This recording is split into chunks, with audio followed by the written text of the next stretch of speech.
Today, we're going to break down a document that's signaling a huge pivot in American defense policy.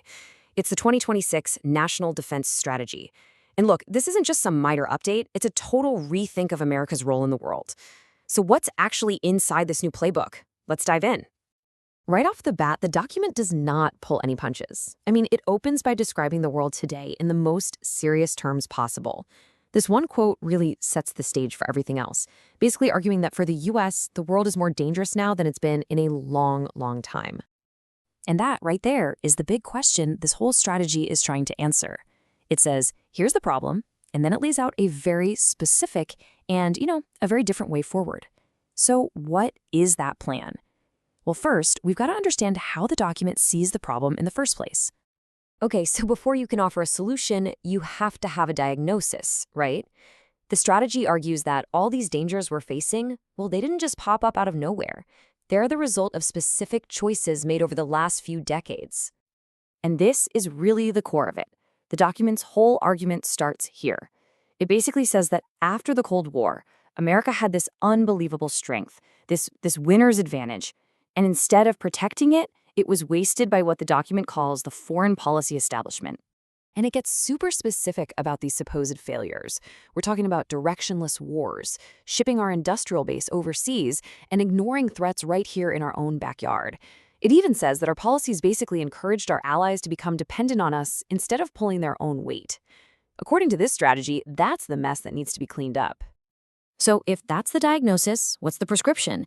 Well, the document rolls out a whole new guiding philosophy. They call it America First Realism, and it's designed to be a complete and total break from the past. And, to show this isn't just talk, you can look at the introductory memo from the document itself. It flat out states that this new approach is all about a flexible, practical realism that looks at the world in a clear-eyed way, all to serve American interests. This quote, this is really the heart of the whole thing. It just perfectly sums up the big shift they're calling for. It's about moving away from trying to remake the world in our image and instead getting back to a laser focus on our own national security and our own prosperity. And this chart here just lays it all out, doesn't it? On one side, you have the old way, all tangled up in everyone else's problems. And on the other, you've got this new approach. Defend your own home and make sure your allies are actual partners, not just dependence. Okay, so how do you turn a big idea like that into actual action? It's not just a philosophy. The document lays out a pretty concrete 4-point plan to make this realism a reality. And here they are. These are the 4 big pillars of the whole strategy. First, it starts at home. Priority number 1 is defending the U.S. homeland. Second, it calls out a specific competitor to deter, China. Third, it demands a radical change in how we deal with allies. More burden sharing. And finally, it wants to supercharge America's own defense industry. Now, that third point, the one about burden sharing, that's a really big deal. The strategy is crystal clear. The days of the U.S. paying to defend wealthy allies are over. The document argues that our partners have to step up and carry their own weight for their own security. And get this, it's not just some vague request. The document actually puts a hard number on it. It's proposing a new global standard, 5% of GDP for security spending.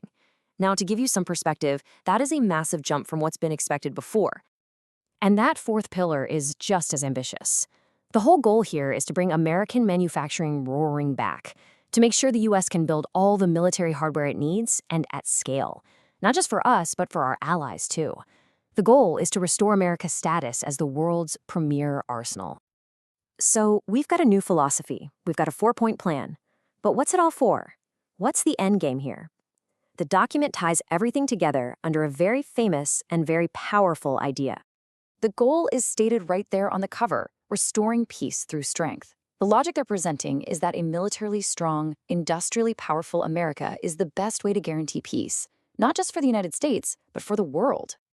This final quote from the intro really sums up the military's new job description under this strategy. It's all about being ready, being decisive, and being the main tool for enforcing the nation's interests, as decided by the commander-in-chief.